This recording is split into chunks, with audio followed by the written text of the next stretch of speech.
Frida with WTI.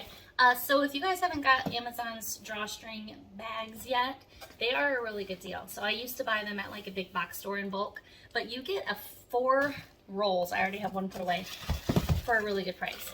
I've never had a problem with quality. They're not the stretch ones that you sometimes see, the flex ones, but I mean, I can do that, no problem. I've never had one break unless I'm putting something super sharp in it. Nice big size. I think these are the 12-gallon ones, 13 gallons. There's 120 of them in here.